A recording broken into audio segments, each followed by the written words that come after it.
नमस्कार, देश नहीं झुकने देंगे में बहुत बहुत स्वागत आप सभी का। बड़ी खबर के साथ शुरुआत करें। तेज प्रताप यादव ने तेजस्वी और राहुल गांधी की यात्रा पर सवाल उठा दिए कि कुछ नहीं होने जाना इससे। यह बहुत बड़ी खबर है। तेज प्रताप यादव ने जो राहुल गांधी जी और उनके भ्राताश्री तेजस्वी यादव जो वोटर अधिकार यात्रा कल से शुरू की है, उस पर तेज प्रताप यादव ने सवाल उठा दिए। वो कह रहे हैं कि इस यात्रा से कुछ भी नहीं होने जा रहा, यात्रा से कुछ भी हासिल नहीं होगा। तेज प्रताप यादव, बिहार में एसआईआर कोई मुद्दा नहीं है, बेरोजगारी मुद्दा है। चुनाव आयोग अपने तरीके से काम कर रहा है, जनता भ्रमित ना होकर, मतलब वो क्या राहुल गांधी भ्रम फैला रहे हैं, तेजस्वी यादव भ्रम फैला रहे हैं, वो ये कहना चाह रहे हैं। वो कह रहे हैं जनता भ्रमित ना होकर बेरोजगारी पर सवाल करे। तेज प्रताप यादव ने कैसे तेजस्वी यादव और राहुल गांधी की वोटर अधिकार यात्रा पर सवाल उठा दिए, सुनिए।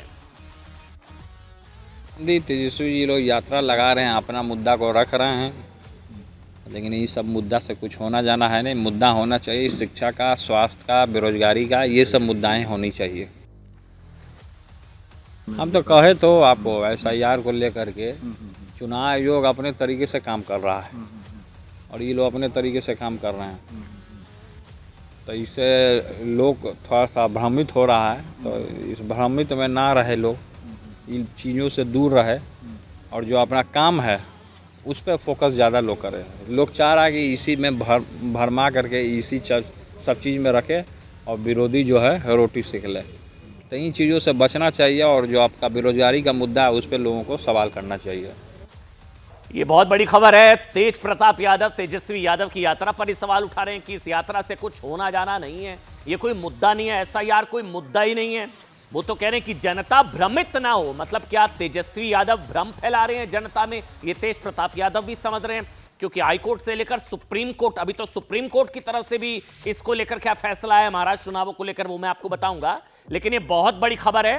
तेज प्रताप यादव वो ये कह रहे हैं कि उनके भाई जो यात्रा निकाल रहे हैं इससे कुछ होना जाना नहीं है, एसआईआर कोई मुद्दा नहीं है, जनता भ्रमित ना हो, बेरोजगारी मुद्दा है, उस पर ध्यान दें। एक बार दोबारा से सुनिए क्या कुछ कहा तेज प्रताप यादव ने तेजस्वी यादव की यात्रा को लेकर, राहुल गांधी की यात्रा को लेकर, सुनिए। राहुल गांधी तेजस्वी जी लोग यात्रा लगा रहे हैं, अपना मुद्दा को रख रहे हैं, लेकिन ये सब मुद्दा से कुछ होना जाना है नहीं। मुद्दा होना चाहिए शिक्षा का, स्वास्थ्य का, बेरोजगारी का, ये सब मुद्दाएं होनी चाहिए। हम तो कहे तो आपको एसआईआर को लेकर के चुनाव आयोग अपने तरीके से काम कर रहा है और ये लोग अपने तरीके से काम कर रहे हैं, तो इससे लोग थोड़ा सा भ्रमित हो रहा है। तो इस भ्रमित में ना रहे, लोग इन चीज़ों से दूर रहे और जो अपना काम है उस पर फोकस ज़्यादा लोग करें। लोग चाह रहा है कि इसी में भरमा करके इसी सब चीज़ में रखे और विरोधी जो है रोटी सीख ले। तो इन चीज़ों से बचना चाहिए और जो आपका बेरोजगारी का मुद्दा है उस पर लोगों को सवाल करना चाहिए। अब क्या तेज प्रताप कह रहे हैं कि राहुल तेजस्वी की बातों में ना आए, आप लोग भ्रमित ना हो, बिहार की जनता भ्रमित ना हो। ये तो खुद उनके भाई बता रहे हैं साहब, भाई को नहीं कन्विंस कर पा रहे, बिहार की जनता को क्या कन्विंस करेंगे। लेकिन तेज प्रताप यादव के शब्दों में अगर मैं कहूं, जो भ्रम फैलाया जा रहा है, कैसे लगातार भ्रम फैलाने की कोशिश की जा रही है राहुल और तेजस्वी यादव की तरफ से, तेज प्रताप के शब्दों में भ्रम वाली पॉलिटिक्स राहुल तेजस्वी की। सबसे पहले बात इसी की। एसआईआर मतलब बिहार की जनता से उनका वोट चोरी करने का तरीका। स्पेशल इंटेंसिव रिवीजन एसआईआर की शुरुआत बिहार से की है। इलेक्शन कमीशन और बीजेपी ने मिलकर बेंगलोर सेंट्रल में चोरी करी है। वोट चोरी जैसे गलत शब्दों का इस्तेमाल करके जनता को गुमराह करने का असफल प्रयास किया जाए तो यह भारत के संविधान का अपमान नहीं तो और क्या। उनसे एफिडेविट मांगता है, मगर जब अनुराग ठाकुर वही बात कहता है जो मैं कह रहा हूँ, उससे एफिडेविट नहीं मांगता है। मोदी जी, अमित शाह जी और इलेक्शन कमीशन के लोग ये समझ लो, ना मैं आपसे डरता हूँ, ना तेजस्वी यादव, ना बिहार। ऐसे मिथ्या आरोपों से न तो चुनाव आयोग डरता है और न ही कोई मतदाता। चुनाव आयोग नहीं रह गया है, वो गोदी आयोग रह गया है। राहुल गांधी इस देश में झूठ बोल के, भ्रम फैला के अराजकता फैलाना चाह रहे हैं। उन सवालों का उत्तर केंद्रीय निर्वाचन आयोग नहीं दे पा रहा और अपनी जिम्मेवारी से भागने की कोशिश कर रहा है।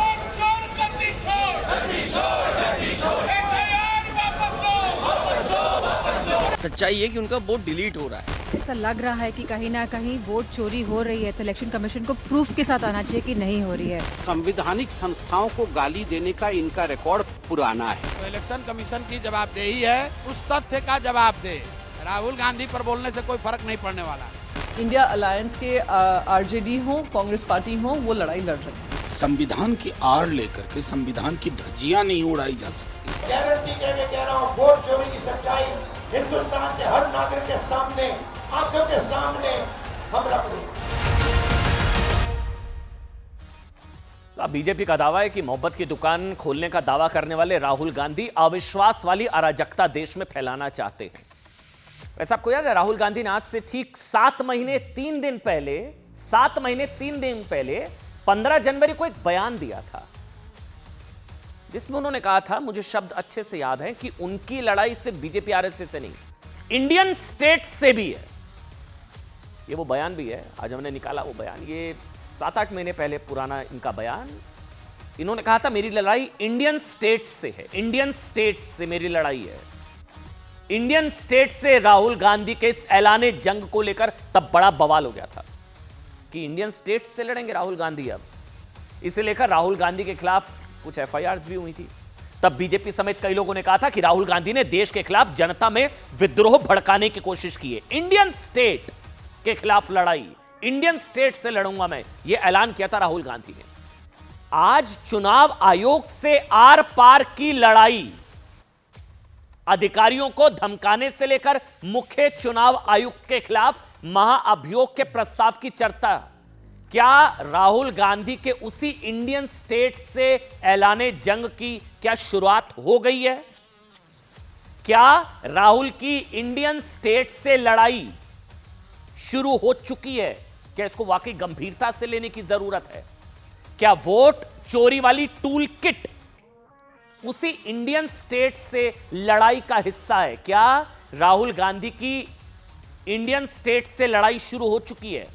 कैसे अब आप समझिए, देखिए, चुनाव आयोग दुनिया के सबसे बड़े लोकतंत्र का प्रहरी है। चुनाव आयोग उसको बदनाम करके, लोगों के मन में उसके प्रति विश्वास को खत्म करके, पूरी लोकतांत्रिक व्यवस्था, चुनावी प्रक्रिया पर सवाल खड़े करके उसे चुनाव चोरी बताकर, क्या राहुल गांधी उसी इंडियन स्टेट से फाइट वाले प्लान पर काम शुरू कर चुके हैं? देखिए, बीजेपी का भी कहना है कि यही इंडियन स्टेट से लड़ाई की उनकी टूल किट है, जो ये सब चल रहा है, जो राहुल गांधी ने 7 महीने पहले गलती से लीक कर दी थी कि मैं इंडियन स्टेट से लड़ूंगा। इस टूल किट से बताया गया कि इंडियन स्टेट से लड़ाई के लिए राहुल गांधी किस मॉडल पर काम कर रहे हैं, कैसे संस्थाओं में लोगों का भरोसा तोड़ा जाए, कैसे संस्थाओं को बदनाम किया जाए, कैसे चुनाव आयोग पर सीरियल अटैक करके लोकतंत्र के लिए ऑक्सीजन का काम करने वाले चुनाव आयोग के खिलाफ लोगों में अविश्वास पैदा किया जाए, डिस्ट्रस्ट, कि लोगों का भरोसा ही खत्म हो जाए। कैसे लोकतंत्र की रीढ़ को तोड़ने की तैयारी चल रही है। सोचिए, मैं बार बार कह रहा हूं, यह स्थिति तब है जब चुनाव आयोग राहुल गांधी और कांग्रेस के सभी आरोपों का जवाब दे चुका है, हर आरोप का सच बता चुका है, यह चुनौती दे चुका है कि राहुल गांधी साहब, या तो वोट चोरी के दावों पर आप हलफनामा दें या देश से माफी मांगे। यह चैलेंज दे चुका है कि अगर राहुल गांधी को कुछ भी गड़बड़ी लगती है तो वो कोर्ट जाकर दिखाएं। इसके बावजूद देश को लोकतांत्रिक इतिहास में मैं बताने जा रहा हूं, पहली बार चुनाव आयुक्त, मुख्य चुनाव आयुक्त के खिलाफ महाअभियोग प्रस्ताव लाने की तैयारी हो रही है। इसीलिए कहा जा रहा है कि इंडियन स्टेट से राहुल गांधी की फाइट क्या शुरू हो चुकी है, सीईसी के खिलाफ। सूत्रों के मुताबिक कांग्रेस के नेतृत्व में विपक्षी पार्टियां, ध्यान से सुनिएगा, मुख्य चुनाव आयुक्त ज्ञानेश के खिलाफ, ज्ञानेश कुमार जी के खिलाफ महाअभियोग, इंपीचमेंट, महाअभियोग प्रस्ताव पर विचार कर रही है। क्या यही इंडियन स्टेट से लड़ाई का जिक्र जो राहुल गांधी जी ने किया था, क्या इंडियन स्टेट से राहुल गांधी की फाइट शुरू हो चुकी है और यह उसका पहला पड़ाव है? सीईसी के खिलाफ महाअभियोग, इसके लिए आज संसद भवन में बैठक भी हुई, जिसमें मुख्य चुनाव आयुक्त को हटाने के प्रस्ताव पर चर्चा हुई।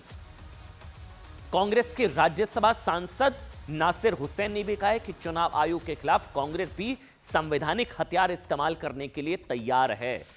मुख्य चुनाव आयुक्त के खिलाफ महाअभियोग प्रस्ताव की तैयारी। मैं फिर से पूछूंगा, क्या इंडियन स्टेट से फाइट राहुल गांधी की शुरू हो चुकी है? चुनाव चोरी के आरोप पर मुख्य चुनाव आयुक्त के खिलाफ अगर कांग्रेस और विपक्ष महाभियोग प्रस्ताव लाते हैं, वैसे तो इसके लिए विपक्ष को लोकसभा और राज्यसभा में ना 2/3 बहुमत जुटाना होगा। इतना भी आसान नहीं है। 2/3 जो विपक्ष के लिए बेहद मुश्किल है, लगभग इम्पॉसिबल। लेकिन इस कोशिश से क्या होगा, क्या हासिल करना चाह रहा है विपक्ष? नंबर 1, मैं कह रहा हूं इसको गंभीरता से लेने की जरूरत है, क्योंकि चुनाव आयोग से लोगों का भरोसा उठाने की एक बड़ी कोशिश होगी। क्योंकि अगर लोग ये मानने लगे कि चुनाव में ही गड़बड़ी है, चुनाव आयोग किसी काम का नहीं है, निष्पक्ष नहीं है, तो चुनी हुई सरकार की वैधता पर लोग सवाल खड़े करेंगे। अविश्वास से, जैसा बीजेपी कह रही है, लोगों के मन में अविश्वास पैदा करके लोगों को सड़कों पर लाने की कोशिश है, जो शायद संभवतः बांग्लादेश में किया गया। लोग ये सोचने लगेंगे कि वोट देने से कोई फर्क नहीं पड़ेगा, क्योंकि परिणाम पहले से तय है। लोगों के दिमाग में ये झूठ, ये प्रोपेगेंडा भरा जाए। इसके बाद धीरे धीरे न्यायपालिका, लोकतंत्र की प्रहरी, दूसरी संवैधानिक संस्थाओं पर भी अविश्वास बढ़ाने की कोशिश। इसके बाद लोकतंत्र और संविधान खतरे में लाने की कोशिश, जैसा कि बांग्लादेश में हुआ। लोग सड़कों पर आए, अविश्वास से अराजकता तक। अविश्वास, अराजकता और अफवाह की आग ने बांग्लादेश में 850 लोगों को मार दिया था। इसलिए आरोप है कि जनवरी में राहुल गांधी जी ने जो इंडियन स्टेट से लड़ाई वाला बयान दिया था कि मेरी लड़ाई इसी बीजेपी आरएसएस नहीं में इंडियन स्टेट से भी है, वो चुनाव आयोग और देश में होने वाले चुनावों से भरोसा उठाने के लिए एक टूलकिट का हिस्सा था क्या? यह आज हम सवाल पूछ रहे हैं, जो राहुल गांधी ने 7 महीने पहले गलती से लीक कर दिया। और आज भी जो बयान आ रहे हैं ना वैसे राहुल गांधी के, उन बयानों को भी आप सुनिए, और वो वाला बयान भी सुनिए, ये इंडियन स्टेट से लड़ाई वाला सुनिए। Political organization called the RSS. You have not understood what is going on. The BJP and the RSS have captured every single institution of our country. We are now fighting the BJP, the RSS and the Indian state itself. आप जो कर रहे हो, गलत कर रहे हो, ये ट्रीजन है, देश के खिलाफ है, ये मत भूलिए। टाइम आएगा, हम आपको पकड़ेंगे, बचने वाले नहीं। It is critical that we expose voter चोरी। मैं आपको बताता हूं क्या कर लेंगे। आप देखना, जनता की शक्ति हम आपको दिखाने जा रहे हैं, बिहार की शक्ति हम आपको दिखाने जा रहे हैं। और मोदी जी, अमित शाह जी और इलेक्शन कमीशन के लोग ये समझ लो, ना मैं आपसे डरता हूं, ना तेजस्वी यादव, ना बिहार। और सच्चाई भाई और बहनों, ये वोट चोरी की सच्चाई मैं आपको गारंटी कहकर दे रहा हूं। जो मैं कह देता हूं, मैं छोड़ता नहीं हूं। मैं गारंटी कह रहा हूं, वोट चोरी की सच्चाई हिंदुस्तान के हर नागरिक के सामने, आंखों के सामने हम रख देंगे। We are fighting a political organization called the BJP. That we are fighting a political organization called the RSS. इस बीच एक बड़ी खबर आपको बता दें, वोट चोरी के आरोपों पर कांग्रेस को एक और बहुत बड़ा झटका लगा है। यह बहुत बड़ी खबर है। सुप्रीम कोर्ट ने महाराष्ट्र चुनाव में गड़बड़ी की याचिका को खारिज कर दिया है। लीजिए, एक और बड़ी खबर आ गई। अब क्या सुप्रीम कोर्ट के जजेस के खिलाफ महाभियोग लाएगी कांग्रेस? अब बताइए, सुप्रीम कोर्ट ने महाराष्ट्र चुनाव में गड़बड़ी की याचिका को खारिज कर दिया। बॉम्बे हाईकोर्ट पहले ही खारिज कर चुका है। बॉम्बे हाईकोर्ट को कोई ठोस आधार नहीं, कोर्ट का वक्त बर्बाद किया। याचिका में शाम 6 बजे के बाद 75 लाख वोटिंग का आरोप था। सुप्रीम कोर्ट ने उस याचिका को खारिज कर दिया। आप सोच कर देखिए, वहां वोटर अधिकार यात्रा चल रही है। सुप्रीम कोर्ट ने इस याचिका को, महाराष्ट्र में गड़बड़ी की याचिका को खारिज कर दिया है। उधर आपको बता दें एक और बड़ी खबर, 7 दिन का अल्टीमेटम दिया गया। 7 दिन का अल्टीमेटम दिया गया राहुल गांधी जी को। या तो वो शपथ पत्र पर साइन कर दे या फिर माफी मांग ले। तीसरा ऑप्शन नहीं है। ये मेरे शब्द नहीं है, ये ज्ञानेश कुमार, देश के मुख्य चुनाव आयुक्त, वो कह रहे हैं या तो साहब शपथ पत्र पर साइन करिए राहुल जी, या आप देश से माफी मांग लो। तीसरा विकल्प नहीं है। क्योंकि देश के कानून से ऊपर कोई नहीं है। राहुल गांधी जी, आप भी नहीं हैं। अगर वोटर लिस्ट में कुछ गड़बड़ी उन्हें लगती है तो ईसी के नियमानुसार और संवैधानिक प्रक्रिया का पालन उन्हें भी करना होगा ताकि उनकी शिकायत का निपटारा किया जा सके। इसके लिए या तो आप शपथ पत्र पर साइन करें या माफी मांग लें। चुनाव आयोग कल यह भी पूछ चुका है कि हम पर भरोसा नहीं था तो कोर्ट क्यों नहीं गए। इसके बावजूद साहब राहुल गांधी बिहार में घूम घूम कर चुनाव आयोग को नीचा दिखाने की कोशिश में जुटे हैं। लेकिन आज कैसे ना भ्रम की दीवार गिराई गई। क्या सवाल थे, क्या जवाब दिए गए, पूरे भ्रम की दीवार कैसे गिराई गई। सवाल नंबर 1 सबसे पहला था साहब, इतनी जल्दी कैसे होगा। ये सवाल बार बार पूछा जा रहा था, ये प्रक्रिया इतनी जल्दी कैसे होगी। ये सवाल एसआईआर इतनी जल्दी कैसे होगा। जवाब आ गया, निर्धारित समय में पूरी प्रक्रिया पूरी कर लीजिए। 7 करोड़ के आसपास सबसे सवाल पूछ लिए गए, सबका आ गया जवाब।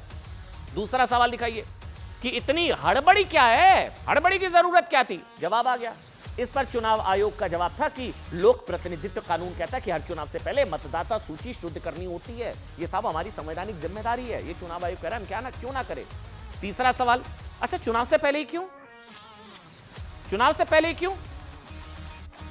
चुनाव आयोग ने टका सा जवाब दिया कि वोटर लिस्ट में गड़बड़ी चुनाव से पहले दूर की जाएगी या बाद में। बाद में करने का क्या फायदा, पहले ही तो करेंगे। चौथा सवाल, बिहार चुनाव के वक्त ही वोटर लिस्ट शुद्धिकरण की प्रक्रिया क्यों। इस पर भी चुनाव आयोग ने जवाब दिया कि साहब 2 दशकों से कई राजनीतिक पार्टियों की मांग थी जिसकी वजह से वोटर शुद्धिकरण की प्रक्रिया शुरू हुई। पांचवा सवाल, ये इंपॉर्टेंट है सवाल, डिजिटल वोटर लिस्ट पर सुप्रीम कोर्ट के आदेश का पालन कब। बता दिया साहब, हर जिले की ड्राफ्ट लिस्ट जो लिस्ट है वो उपलब्ध है। आप इंटरनेट पर जाइए, वेबसाइट पर जाइए, हर जिले की, और वहां पर आप एपिक नंबर डालेंगे, आपको पता लग जाएगा। फिर एक और सवाल, ड्राफ्ट लिस्ट में बहुत गड़बड़ी और ये साजिशन आप लोगों ने वोटरों के नाम हटा दिए। 65 लाख ये वोटर जो हटाए हैं, ये वोट चोरी की है, यही था ना। जवाब सुनिए, टका सा जवाब, बूथ लेवल अफसर, एजेंट, यहां तक कि सरपंच के सत्यापन से लिस्ट बनी है, सबके साइन है। तो चुनाव आयोग ने अपनी तरफ से लिस्ट नहीं बना दी है। दूसरा और सवाल, महाराष्ट्र में चुनाव से पहले 40 लाख वोटर कहां से आए, 40 लाख कहां से आ गए। जवाब था, एक भी वोटर फर्जी नहीं है। और अगर लगता है ना आपको, अगर विपक्ष को आपत्ति थी तो हाईकोर्ट में याचिका क्यों नहीं दाखिल की, दीजिए जवाब। और सुनिए, 8वां, राहुल गांधी ने चुनाव आयोग पर आरोप लगाया कि उसने कर्नाटक चुनाव में बेंगलुरु सीट पर बीजेपी के साथ मिलकर वोट चोरी की। सीधा आरोप लगा दिया। मुझे तो लग रहा है चुनाव आयोग को जवाब ही नहीं देना चाहिए इन आरोप, फिर भी चलिए दिया। इस आरोप के जवाब में चुनाव आयोग ने कहा कि अगर किसी मतदाता को लगता है कि उसके कैंडिडेट के साथ चुनाव प्रक्रिया में गड़बड़ी की आशंका है तो 45 दिनों के अंदर सुप्रीम कोर्ट में आप याचिका दाखिल कर सकते हैं। ये नहीं आप राहुल गांधी हैं तो आप पर कोई नियम नहीं लागू होगा, आप पर नहीं लागू होगा ये 45 दिन वाला नियम, क्योंकि आप गांधी परिवार से हैं। सब नियम कानून से ऊपर तो राहुल गांधी भी नहीं है, गांधी परिवार भी नहीं है, तो 45 दिन का नियम है, आपको फॉलो कर लेना चाहिए था। और सवाल सुनिए, 9वां सवाल, कोई सवाल ही नहीं बचा, मैं बता रहा हूं चुनाव आयोग की पीसी के बाद। राहुल गांधी जी ने पूछा था कि उन्हें मशीन रीडेबल वोटर लिस्ट क्यों नहीं दी गई। मशीन रीडेबल वोटर लिस्ट, ये सवाल। चुनाव आयोग का जवाब था साहब, सुप्रीम कोर्ट के 2019 के एक आदेश के मुताबिक machine readable voter list voter की प्रिवेसी का हनन हो सकता है, प्रिवेसी का। 10वां, ये भी इंपॉर्टेंट, चुनाव आयोग को धमकाया था, ढूंढ कर पता नहीं क्या क्या, we are coming for you, vote चोरी में शामिल किसी भी अफसर को छोड़ेंगे नहीं। चुनाव आयोग का जवाब आ गया, झूठे आरोपों से चुनाव आयोग डरता नहीं है। अच्छा, एक सबसे जरूरी मेरी नजर में आज के लिए कि चुनाव आयोग ने, ये राहुल गांधी जी का दर्द था कि मुझसे तो आप शपथ पत्र मांग रहे, एफिडेविट। अनुराग ठाकुर ने जब यही बात कही तो उनसे कोई एफिडेविट क्यों नहीं मांगा गया। चुनाव आयोग ने जानते हैं, बता दिया, नियम समझा दिया साहब।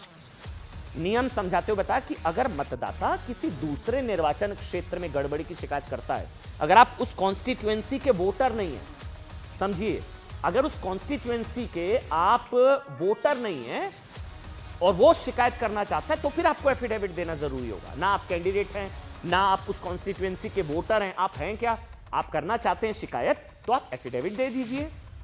जबकि अपने निर्वाचन क्षेत्र में गड़बड़ी की शिकायत के लिए एफिडेविट की जरूरत नहीं होती राहुल गांधी जी। ये एक तरीके से पूरे भ्रम की दुकान का शटर डाउन। सुन भी लीजिए, बयान भी सुन लीजिए। एसआईआर मतलब बिहार की जनता से उनका वोट चोरी करने का तरीका। पहले छुप के करते थे, अब खुलेआम सबके सामने। पिछले 2 दशकों से लगभग सभी राजनीतिक दल मतदाता सूची में त्रुटियों के सुधार के लिए मांग करते रहे हैं और इसी मांग को पूरा करने के लिए ही चुनाव आयोग ने गहन पुनरीक्षण अर्थात स्पेशल इंटेंसिव रिवीजन SIR की शुरुआत बिहार से की है। फिर हमने कहा देखिए वोटर लिस्ट दीजिए, हमें बताइए, हमें पता लगाना है ये कौन है। कहते हैं इलेक्ट्रॉनिक वोटर लिस्ट नहीं देंगे। मशीन रीडेबल मतदाता सूची का सवाल है। माननीय सुप्रीम कोर्ट 2019 में ही कह चुका है कि यह मतदाता की निजता का हनन हो सकता है। Voter privacy can be breached. उधर राहुल गांधी ने एक और आरोप लगाया था साहब कि वोटर लिस्ट में हजारों मकान ऐसे हैं जिनके नंबर 0 हैं, 0। ये बहुत बड़ा फर्जीवाड़ा है। जवाब दिया, आप सुनिए ज्ञानेश कुमार जी को। लोग कह रहे हैं कि असल में कभी गांव राहुल गांधी जी से फोटो खिंचाने के लिए गए होंगे, उन्हें पता ही नहीं होगा कि जिनके पास घर नहीं होता उनका, उसको लेकर चुनाव आयोग में क्या नियम है। सुनिए एक बार आप। इलेक्शन कमीशन और बीजेपी ने मिलकर बेंगलोर सेंट्रल में चोरी करी है। मैं आपको ये गारंटी देके कह रहा हूं, फिर आप प्रेस कॉन्फ्रेंस देख लीजिए, उधर लिस्ट बनी हुई है। डुप्लीकेट वोटर फॉर्म 6 में अलग अलग एड्रेस, एक छोटे से घर में 50 अलग अलग वोटर, गलत एड्रेस 0। हमने 1 लाख ऐसे वोटर देश को दिखा दिए। 0 नंबर। आपको पता है इस देश में करोड़ों लोगों के घरों के पते के आगे 0 नंबर है। क्यों? क्योंकि पंचायत, म्यूनिसिपैलिटी, जिस घर में वो रहते हैं उन्होंने उनका नंबर नहीं दिया। शहरों में अनऑथराइज्ड कॉलोनीज हैं जहां उनको नंबर नहीं है, तो वो अपने फॉर्म में क्या पता भरें? तो चुनाव आयोग के निर्देश कहते हैं अगर ऐसा कोई भी मतदाता इस देश में है, चुनाव आयोग उसके साथ खड़ा है और उसको नोशनल नंबर देगा। और चूंकि कंप्यूटर में जब उसको भरते हैं तो वो 0 दिखता है। इसका अर्थ ये नहीं है कि वो मतदाता नहीं। मतदाता बनने की शर्तों में आपका पता इतना अनिवार्य नहीं है जितनी कि आपकी नागरिकता और आपके 18 वर्ष की आयु पूरा होना और जितना कि आप उस देश के आजू बाजू में रहे। उधर आपको बता दें SIR के विरोध में राहुल गांधी जी ने एक यात्रा शुरू कर दी है। वो तस्वीरें भी हैं। ये 17 अगस्त से यानी कि कल से शुरू हुई 16 दिन की बिहार में वोटर अधिकार यात्रा, वोट अधिकार यात्रा। आज राहुल गांधी की यात्रा का दूसरा दिन है। तेज प्रताप यादव कह रहे हैं कुछ नहीं होगा इस यात्रा से, लेकिन राहुल गांधी की यात्रा के रूट को लेकर बवाल हो गया कि रूट कौन सा चूज किया है। बीजेपी ने तंज कसा। बीजेपी का कहना है कि राहुल गांधी वोट अधिकार यात्रा नहीं निकाल रहे हैं, बल्कि वो घुसपैठिया बचाओ यात्रा निकाल रहे हैं।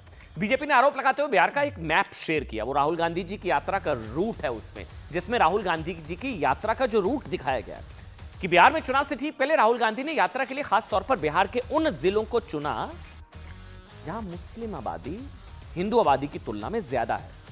यानी कि राहुल गांधी जी बिहार के मुस्लिम वोट बैंक को लुभाने के लिए खास तौर पर ऐसा रूट तैयार कराया गया जो मुस्लिम बहुल इलाकों को कवर करता है, वो वाला रूट है। ये ऐसा बीजेपी दावा कर रही है। जैसे किशनगंज में 68% मुस्लिम आबादी, कटिहार में 43%, अररिया में 41%, पूर्णिया में 37% मुस्लिम आबादी, दरभंगा, पश्चिम चंपारण, सीतामढ़ी, पूर्वी चंपारण, भागलपुर, मधुबनी में भी 18 से 22% के बीच आबादी है। साहब ये वही इलाके हैं जो बांग्लादेश से अवैध घुसपैठियों की जहां सबसे ज्यादा मौजूदगी होने का आरोप है। इन जिलों में सीमा पार से आकर बसे अवैध प्रवासियों ने न सिर्फ ये सुरक्षा के लिए भी खतरा है, बल्कि भारत के जनसांख्यिकी असंतुलन की भी एक बहुत बड़ी वजह है, डेमोग्राफिक इम्बैलेंस। अदालत भी कह चुकी है कि अवैध बांग्लादेशी घुसपैठिए भारत की सुरक्षा और सामाजिक ढांचे के लिए खतरा है। आप देखिए 2 लड़के, उत्तर प्रदेश में भी 2 लड़के थे, यहां और 2 लड़के बिहार में 2 लड़के, ये जेल यात्रा, बेल यात्रा सब कुछ करने के बाद अब कौन सी यात्रा कर रहे हैं पता नहीं, चोरी की यात्रा। कुछ नहीं होने वाला है, कुछ नहीं होने वाला है। जनता जनार्दन है, सब कुछ जानती है। एक चारा चोर और दूसरा पूरे भारत के सब पदार्थों की चोरी करने वाले परिवार, ये मिलकर के संवैधानिक संस्थाओं को जो चोर घोषित करने का काम कर रहे हैं, ये आपत्तिजनक है। बहुत बड़ी खबर आ रही है, राहुल गांधी ने फिर से चुनाव आयोग को धमकी दे दी है। इस बार तो देख लेने की धमकी दे दी है साहब, देख लूंगा तीनों को। कह रहे हैं कि ईसी में बैठे हैं तीनों से मैं कह रहा हूं मोदी जी की सरकार है, ठीक है। तेजस्वी ने कहा आपने बीजेपी की मेंबरशिप ले रखी है, एक दिन ऐसा आएगा जब बिहार में और दिल्ली में इंडिया अलायंस की सरकार होगी, हम आप तीनों को देखेंगे, आप पर कार्रवाई करेंगे। सोचकर देखिए, यहां सुप्रीम कोर्ट खारिज कर रहा है चुनाव में गड़बड़ी से जुड़ी याचिकाओं को लेकर। एसआईआर की प्रक्रिया कुछ संवैधानिक प्रक्रिया सुप्रीम कोर्ट बता रहा है। ये एलओपी है, ये भी ध्यान रखिए, ये बार याद दिलाना जरूरी है। ये भाषा जो है देख लेने वाली, ये एलओपी लीडर ऑफ ऑपोजिशन है। सुना सकते हैं बयान, सुनिए एक बार। आपने देखा है कि मैं झूठ नहीं बोलता हूं, देखा है आपने। अब आप अच्छी तरह सुनिए।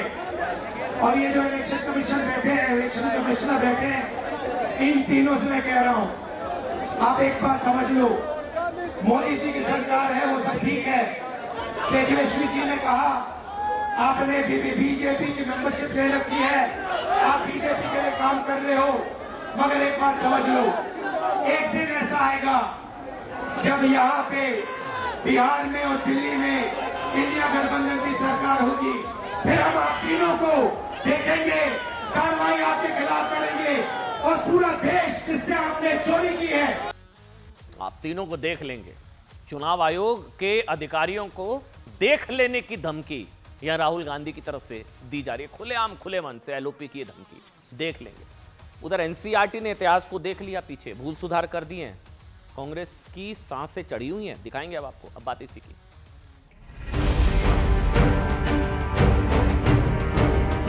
जब से भारतीय जनता पार्टी आई है फर्जी काम बढ़ गए। नेहरू जी के तो कई सारे बयान हैं पार्टीशन के समर्थन में। ये हिंदू महासभा और मुस्लिम लीग की जुगलबंदी से पार्टीशन हुआ है, आग लगा दीजिए इस किताब को।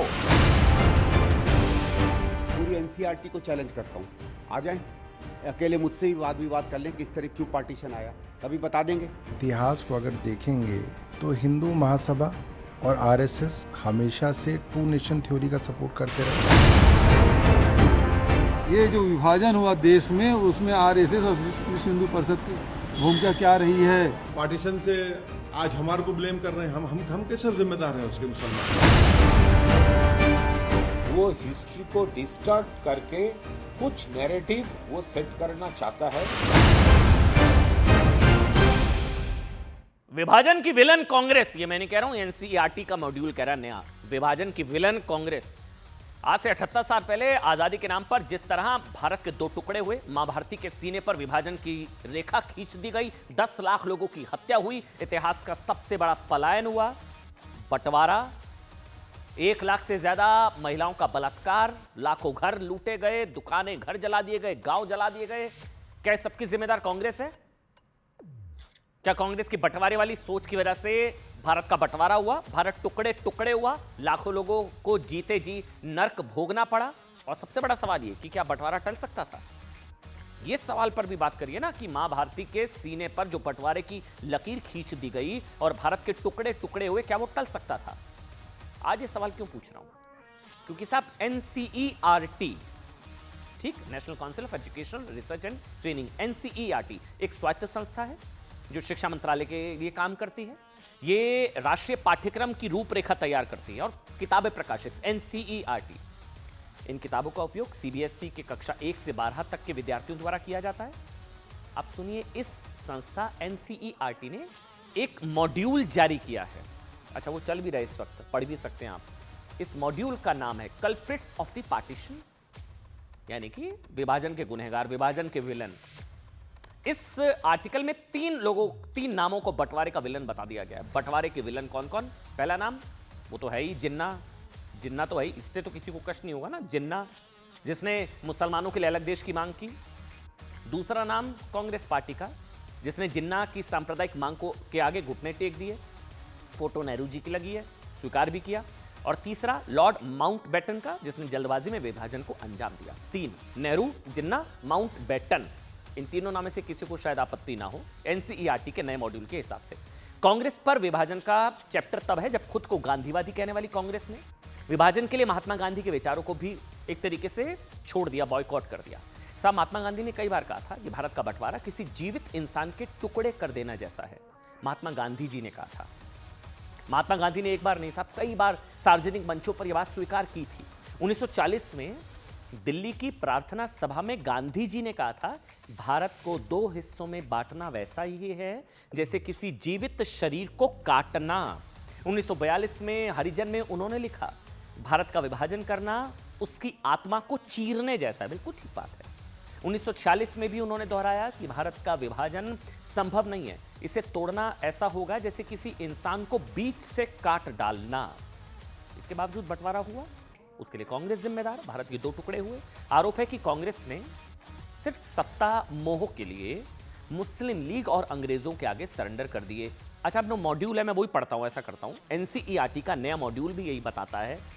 जिन्ना ने बंटवारे की मांग की, कांग्रेस ने स्वीकार किया, माउंटबेटन ने लागू कर दिया। इसमें बताया गया कि आजादी से पहले बहुत बड़ी संख्या में मुसलमानों ने पाकिस्तान की मांग की, लेकिन बंटवारे के बाद पाकिस्तान की मांग करने वाले ज्यादातर मुसलमान भारत में ही रह गए। अच्छा, ये सुनिए, इसका ना पेज नंबर 4 है। इस मॉड्यूल के पेज नंबर 4 पर लिखा गया है, जो ये सवाल उठा रहा है कि क्या मकसद पूरा हुआ भी विभाजन का, क्योंकि विभाजन हुआ मजहब के आधार पर, हिंदू मुसलमान की मुसलमान अलग देश चाहते थे। इसमें लिखा गया कि मुसलमानों के लिए एक पृथक देश बना दिया गया। फिर भी ये एनसीईआरटी के नए मॉड्यूल में कोट अनकोट पढ़ रहा हूं, फिर भी लगभग 3.5 करोड़ मुसलमान भारत में ही रह गए। पाकिस्तान की मांग और उसका निर्माण इसी आधार पर हुआ था कि ये समस्त भारतीय मुसलमानों का अलग देश होगा पाकिस्तान। 3.5 करोड़ मुसलमान यहीं रह गए। मॉड्यूल में पेज 3-4 पर विभाजन से हुई हानि को लेकर क्या लिखा गया है? सांप्रदायिक हिंसा में लाखों लोगों की जान गई, करोड़ों विस्थापित हुए, बहुत से परिवारों को अपना प्राण, सम्मान, संपत्ति बचाने के लिए जबरन इस्लाम कबूल करना पड़ा। ये सब एनसीईआरटी में लिखा है साहब, पूरा सच बताया जा रहा है बेसिकली। इस मॉड्यूल में यह भी बताया गया कि कैसे जिन्ना ने अपनी मांग मनवाने के लिए हिंसा का सहारा लिया था और 16 अगस्त 1946 को डायरेक्ट एक्शन डे की घोषणा की थी। वो कौन भूल कर सकता है डायरेक्ट एक्शन डे। खुद लॉर्ड माउंटबेटन ने भी कहा था कि उन्होंने भारत के टुकड़े नहीं किए, बल्कि कांग्रेस के नेताओं ने बंटवारा स्वीकार किया। ये उस मॉड्यूल में लिखा हुआ है, कांग्रेस के नेताओं ने एक्सेप्ट किया। एनसीईआरटी के इस मॉड्यूल में देश के पहले प्रधानमंत्री नेहरू जी के एक भाषण का अंश भी शामिल किया गया है। नेहरू ने कहा था कि हम एक ऐसी स्थिति पर आ गए हैं जहां हमें या तो विभाजन को स्वीकार करना होगा या निरंतर संघर्ष और अराजकता का सामना करना होगा। मतलब एक्सेप्टेंस थी, विभाजन की एक्सेप्टेंस थी। इसको लेकर कांग्रेस एनसीईआरटी पर तथ्यों से छेड़छाड़ करने और इतिहास को तोड़ मरोड़ कर पेश करने का आरोप लगा रही है। क्या नेहरू जी ने यह नहीं कहा था? बताना चाहिए कांग्रेस को। कांग्रेस का कहना है कि इस मॉड्यूल में आधी अधूरी जानकारी दी गई है, इसलिए इस मॉड्यूल को आग लगा देनी चाहिए। बीजेपी क्या कह रही है? दोनों के रिएक्शन आपको सुनने चाहिए, सुनिए। जो विभाजन का कटु सत्य है उसको सम्मिलित किया है अध्ययन के लिए। इस सच को रोकने के लिए और सामने ना आए, सबसे पहले दर्द हुआ है तो राहुल जिन्ना पार्टी को हुआ है। और ये कहना गलत नहीं होगा कि जिन्ना और राहुल, इनकी सोच एक जैसी और एक दूसरे का पर्याय ये बन चुके हैं। हिंदू महासभा और मुस्लिम लीग ने गठजोड़ किया, गठबंधन किया, सरकारें बनाई, एनडब्ल्यूएफपी में, बंगाल में, सिंध में, और सिंध असेंबली में पार्टीशन का प्रस्ताव पारित हुआ। गठबंधन की सरकार थी, हिंदू महासभा और मुस्लिम लीग की। लिखा है क्या उस मॉड्यूल में एनसीईआरटी ने? आग लगा दीजिए इस किताब को अगर यह सब नहीं लिखा है तो। यह है हकीकत। अच्छा, एक और सवाल जो पूछा जाता है, जो आप लोगों को भी जानना चाहिए, कि विभाजन को लेकर सबसे महत्वपूर्ण सवाल यह है कि Myanmar, Sri Lanka, Jordan, Indonesia, Korea, मतलब कई ऐसे देश थे जब जो भारत के साथ, भारत से पहले या भारत के बाद, मतलब भारत को जब आजादी मिली उसके आसपास कई देश आजाद हुए। लेकिन क्या किसी और देश में इस तरह का बंटवारा हुआ? क्या और किसी देश में इस तरह के दंगे हुए? क्या किसी को आजादी बंटवारे के साथ मिली? भारत में ऐसा क्यों हुआ? मतलब आजादी तो और भी कई देशों को मिली उसी दौरान, लेकिन बंटवारा, सांप्रदायिक नरसंहार से भारत में क्यों हुआ? इंग्लैंड जैसे साम्राज्यवादी देशों से कई देशों को छुटकारा मिला, लेकिन धर्म के आधार पर 10 लाख लोगों की हत्या, 1 लाख महिलाओं का बलात्कार, सिर्फ भारत में ही बंटवारा क्यों? आजादी बंटवारे के साथ क्यों? ऐसा शायद इसलिए क्योंकि उस वक्त देश से ऊपर कुछ नेताओं ने ना सत्ता के मोह को रख लिया था। मैं बार बार याद दिला रहा हूं, पंडित जवाहरलाल नेहरू जी ने 1947 में बंटवारे को लेकर क्या कहा था कि हम एक ऐसे दौर में आ गए हैं जब हमें या तो विभाजन स्वीकार करना होगा या निरंतर संघर्ष और अराजकता का सामना करना होगा। विभाजन बुरा है, लेकिन एकता की कीमत चाहे जो भी हो, गृह युद्ध की कीमत उससे कहीं ज्यादा होगी। मतलब शायद नेहरू को गृह युद्ध का डर सता रहा था, जिसकी वजह से उन्होंने बंटवारे को स्वीकार किया। लेकिन बंटवारे की एक दुखद सच्चाई यह भी है कि इसमें मारे जाने वाले लोगों की संख्या किसी गृह युद्ध से कम नहीं थी। एक अनुमान के मुताबिक भारत पाकिस्तान के बंटवारे में करीब 10 लाख लोग मारे गए, लाखों लोग विस्थापित हुए, 2 करोड़ लोग इससे बुरी तरह से प्रभावित हुए। मैं बार बार बता रहा हूं, दुनिया के 195 देशों में से 82 देश ऐसे हैं जो 1947 के बाद आजाद हुए। कई देश बंटवारे के बाद बने, लेकिन जितना खून भारत पाकिस्तान बंटवारे में बहा और किसी बंटवारे में नहीं बहा।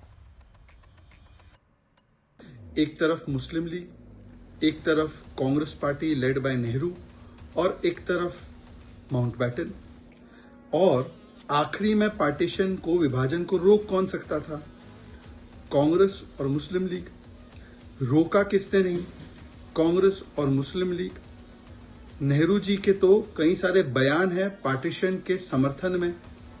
तो उस समय पर सत्ता की लालच और तुष्टीकरण की राजनीति से जो गलत कदम उठाए गए, जिसका दंश भारत आज भी भुगत रहा है। इतिहास बदल नहीं सकते आप, इतिहास आप बदल नहीं सकते हो। विभाजन के लिए जिम्मेदार जिन्ना, जिम्मेदार मुस्लिम लीग, जिम्मेदार आरएसएस, जिम्मेदार माउंटबेटन, ये लोग जिम्मेदार थे। मुस्लिम लीग का मतलब जिन्ना ही है।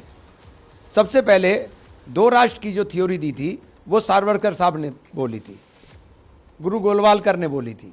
उसके बाद इन लोगों ने, मुस्लिम लीग ने बाकायदा 1936 के अंदर इसको रेजोल्यूशन बनाया। और आज की एक और बड़ी खबर आपको बता दें, कश्मीर फाइल्स के बाद अब एक और फिल्म आ रही है। जैसे कश्मीर फाइल्स को प्रोपेगेंडा बता दिया गया था, अब इस फिल्म को लेकर भी इसी तरह का प्रोपेगेंडा शुरू हो चुका है। फिल्म का नाम है the Bengal files. Bengal file से क्या डरी दीदी, क्या ममता बनर्जी डर गई हैं? मतलब डायरेक्ट एक्शन डे 1946 में जो हुआ था, बंगाल में हुए हिंदू नरसंहार पर एक फिल्म आ रही है, Bengal files. The Bengal files जो 5 सितंबर 2025 को रिलीज होगी। 5 सितंबर डेट नोट कर लीजिए, देखनी जरूर है।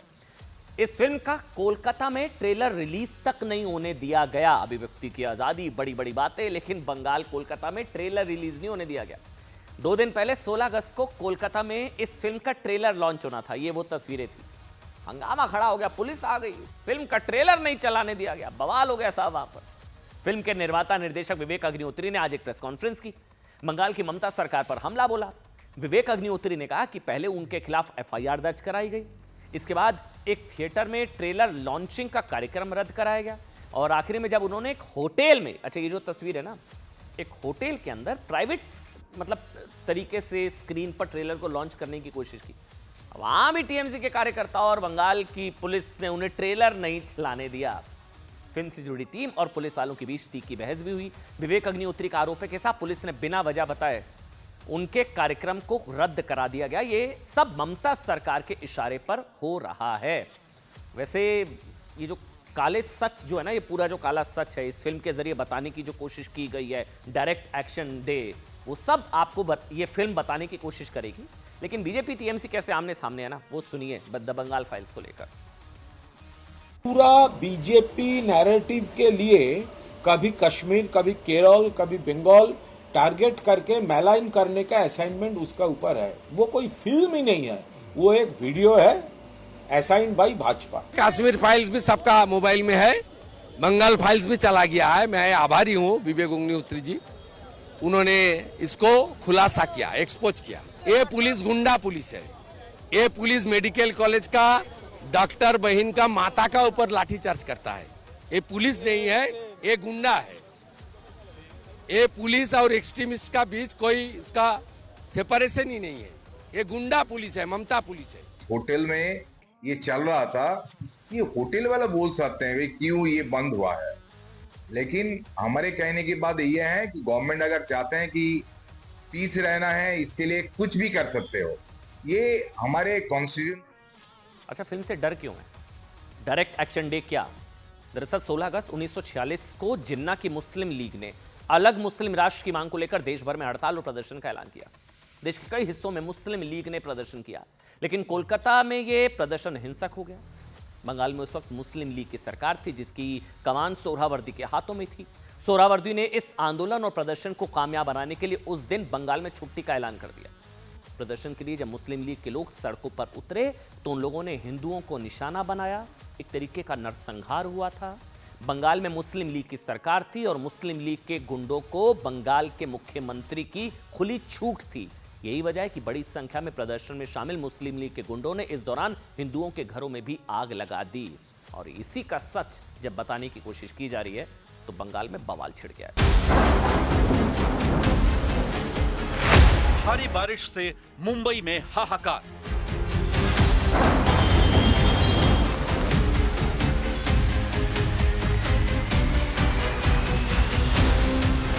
आफत आसमानी, सड़कें पानी पानी।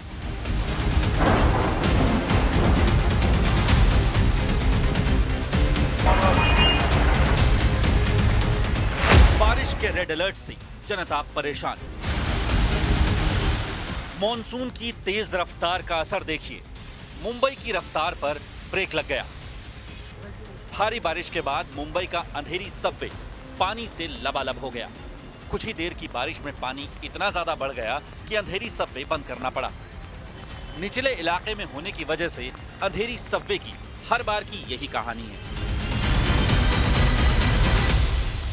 इस समय हम मुंबई के अंधेरी सबवे के पास हैं और बारिश की वजह से आप देख सकते हैं कि जो सबवे है वो पूरी तरह से बंद कर दिया गया है, क्योंकि ये एक इम्पोर्टेंट सबवे है जो मुंबई को, जो सबब को अंधेरी ईस्ट से अंधेरी वेस्ट की तरफ जोड़ता है। और इसी वजह से जब यहाँ पे बारिश तेज होती है और जब पानी भर जाता है तो पूरे सबवे को बंद कर दिया जाता है। अगर मैं आपको दूसरी तरफ दिखाऊं तो पुलिस ने बैरिकेड्स लगा के यहाँ पे रखे हुए हैं